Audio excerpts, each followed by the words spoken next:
PM difitnah makan besar masa rakyat makan menu rahmah.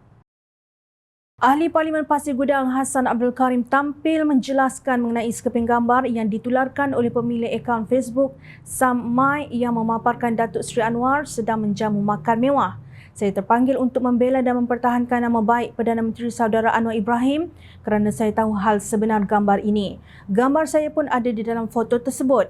Artinya apa yang saya cakapkan adalah fakta sebenar, bukannya dengan cakap atau hiasi, ujarnya dalam satu kenyataan. Gambar tersebut, kata Hassan, adalah gambar lama sekitar tahun 2019 dan bukan di Malaysia. Gambar ini diambil ketika Anwar Ibrahim dan beberapa orang ahli Parlimen Parti Keadilan, pegawai-pegawai khas Anwar yang ketika itu bukannya Perdana Menteri. Ketua Pembangkang pun belum jadi lagi.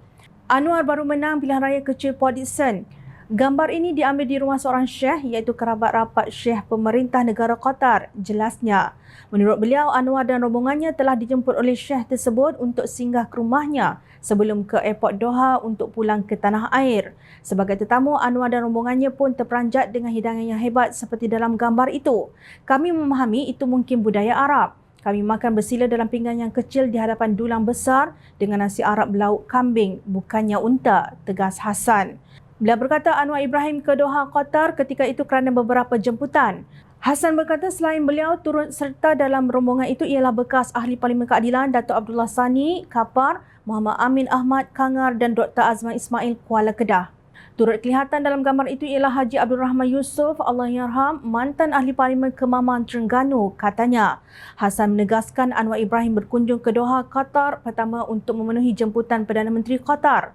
Kedua, Anwar dijemput ke konferensi internasional memperingati tokoh Renaissance Islam terkenal Malik bin Malik di Universiti ternama di Doha.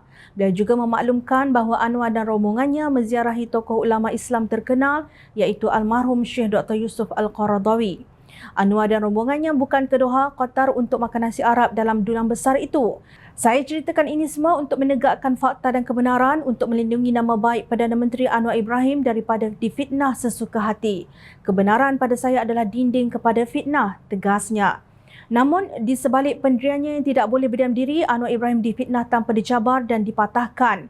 Beliau berharap Menteri Kerajaan tidak membuat aduan polis. Jangan gunakan polis untuk tutup mulut si pemfitnah. Kita lawan fitnah dengan fakta dan penjelasan yang rasional. Itu lebih bersifat madani, ujarnya. Terdahulu pengguna akaun Facebook terbabit dalam hantaran turut menggunakan bahasa kesat sebagai ulasannya terhadap gambar yang dikongsinya. Rakyat Marhain disuruh makan menu rahmah, kononnya kena berjimat cermat dan mesti bijak berbelanja. Tapi Menteri Pasola Kerajaan Mekdani Al-Gabas Abang Nun pula berminyak bibir makan daging unta di negeri antah berantah, tulis pemfitnah tersebut. Walaupun terdapat pengamal media berkongsi huraian Hassan, ramai tidak bersetuju membiarkan pemfitnah terlepas begitu saja. Menteri Komunikasi dan Digital Fahmi Fazil menggesa Suruhanjaya Komunikasi dan Multimedia SKMM dan Polis Diraja Malaysia PDRM menyiasat hantaran tersebut kerana ia berniat jahat untuk mengelirukan rakyat dan menjejaskan reputasi Perdana Menteri bagi mencipta persepsi buruk kepada kerajaan. Ini adalah satu fitnah yang jahat dan sangkaan buruk oleh seorang individu yang bernama Sam Mai, tegas Fahmi. Beliau menjelaskan individu di kanan gambar iaitu Abdul Rahman Yusof meninggal dunia pada 8 Januari 2021. Saya mohon SKMM serta PDRM siasat segera, katanya melalui satu hantaran di Facebook. Sebagai pengajaran, setiap orang yang beriman hendaklah membuat penelitian atau tabayun apabila menerima berita bagi memastikan kebenarannya. Langkah berhati-hati ini bagi mengelak daripada berlakunya penyebaran berita palsu kerana perbuatan tersebut akan mendatangkan kemurkaan Allah Subhanahu Wa Taala serta tergolong dalam golongan pendusta. Buruknya sikap pengguna Facebook itu sehingga memfitnah orang yang sudah meninggal dunia. Marilah kita hayati hadis yang diriwayatkan oleh Hafs bin Asim radhiyallahu an. Sabda Nabi SAW bermaksud, cukuplah bagi seseorang itu digelar pendusta apabila menceritakan semua yang didengarinya tanpa tabayun. Hadis riwayat Muslim.